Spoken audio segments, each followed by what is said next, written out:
emissoras. O crescimento da Rede Record nos últimos anos foi impressionante. O investimento em formatos inovadores, contratação de profissionais respeitados e a permanente preocupação com o que deseja o telespectador fazem a diferença. Tudo isso é ótimo para a democratização do acesso à notícia, mas incomoda a concorrência que durante décadas deteve o monopólio da informação. E em muitos casos, manipulou a opinião pública.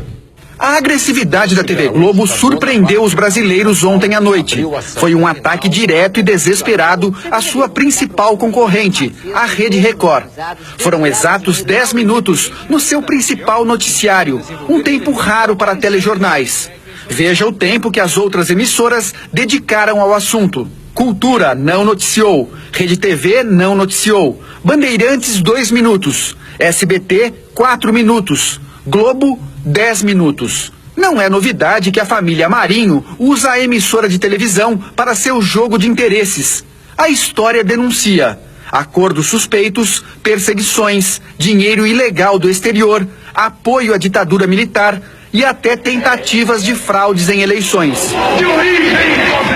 Nem o atual governo federal escapou das manipulações da Globo. Quem não se lembra? Às vésperas das eleições de 2006, homens ligados ao PT foram presos com quase 2 milhões de reais num hotel de São Paulo. O dinheiro seria usado para comprar um suposto dossiê com denúncias contra candidatos do PSDB. A Polícia Federal vetou a divulgação de imagens do dinheiro para a imprensa. O objetivo era evitar que o material fosse usado para influenciar o resultado das eleições. Mas o delegado que realizou as prisões entregou as fotos para a Globo. O interesse era claro. A Globo queria impedir a reeleição do presidente Lula, um golpe contra a democracia. Descoberta a farsa, a Polícia Federal afastou o delegado. Eu joguei na imprensa por uma motivação para me proteger. Eu não recebi dinheiro. As rasteiras da Globo em Lula não são novas. Em 89, o então candidato ao Planalto foi claramente prejudicado por uma edição tendenciosa no debate eleitoral com Fernando Collor de Mello. Dos gabinetes de chefia da Globo, a ordem: favorecer descaradamente o empresário de Alagoas e prejudicar o metalúrgico do ABC. Foi um massacre e Collor se tornou presidente da República. Democracia nunca foi o forte da Globo. O poder da família Marinho teve origem com a ditadura militar. A organização, que já tinha jornal e rádio, apoiou os ditadores em troca de sinal verde para a ilegalidade. Um ano após o golpe, burlou a legislação e conseguiu milhões de dólares para implantar a TV Globo. A história não apaga. A Globo nasceu de uma ação ilícita de um governo ditatorial. O acordo com o grupo americano Time Life foi feito com cláusulas de gaveta, secretas, tudo para burlar a Constituição que impedia a participação estrangeira em empresas de comunicação no Brasil. Graças a esse acordo apoiado pelos militares, a Globo conseguiu 6 milhões de dólares. Na época, os anos 60, era uma montanha de dinheiro. 20 vezes mais recursos do que a TV Tupi, então líder de audiência, investiu na sua implantação. Estão entregando um patrimônio público maior que... Escândalo Proconsult, 1982. As pesquisas indicavam vitória certa de Leonel Brizola ao governo do Rio de Janeiro. Mas uma tentativa de fraude quase interferiu na vontade das urnas. A empresa Proconsult, encarregada da apuração, tentou manipular o resultado da eleição com o apoio da Rede Globo. Um absurdo, lembrado até hoje pelos brasileiros. Por decisão da Justiça, a Globo foi obrigada a veicular vários direitos de resposta para reparar a verdade em relação a Leonel Brizola, no mesmo jornal que atacou a Rede Record ontem à noite. Não reconheço a Globo autoridade em matéria de liberdade de imprensa e basta para isso olhar a sua longa e cordial convivência contra regimes autoritários e com a ditadura de 20 anos que dominou o nosso país. Quem se propõe a participar de um esforço para fraudar a eleição, naturalmente é capaz de tudo.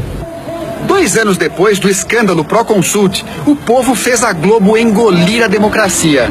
Enquanto milhões de brasileiros iam às ruas exigir o direito de escolher o presidente da República, a Globo manipulava o noticiário e ignorava o movimento Direta Já.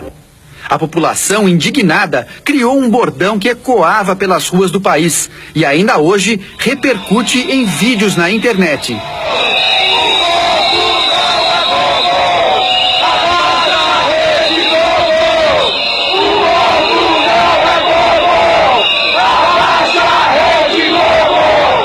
Todos que contrariaram os interesses políticos e financeiros da família Marinho foram alvos da Globo.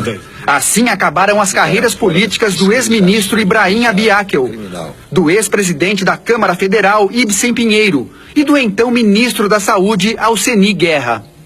Foi uma campanha midiática fantasticamente contrária a uma pessoa. Fiz uma bela revolução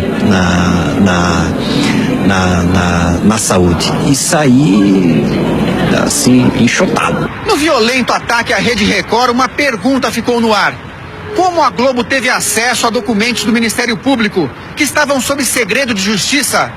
Que tipo de negociação aconteceu para que a emissora recebesse esses papéis que deveriam estar protegidos?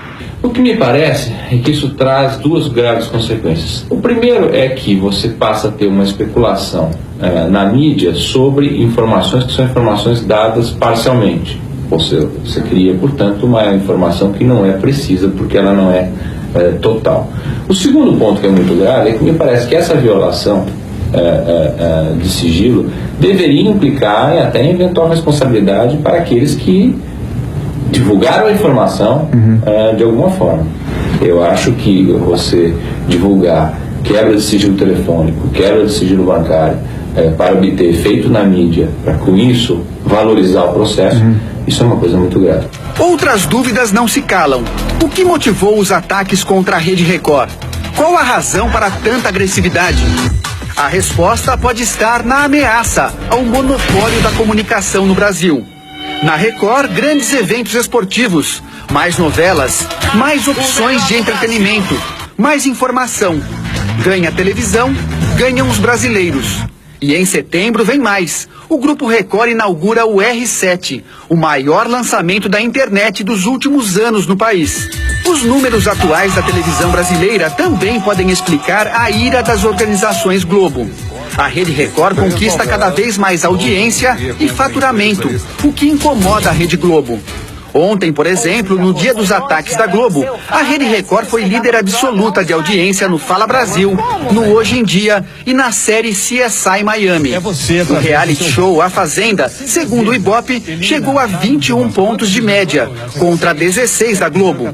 Às 11h50 da noite, a Record cravou 10 pontos a mais que a Globo, segunda colocada.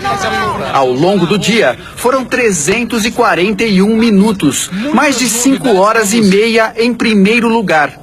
Liderança que provoca desespero.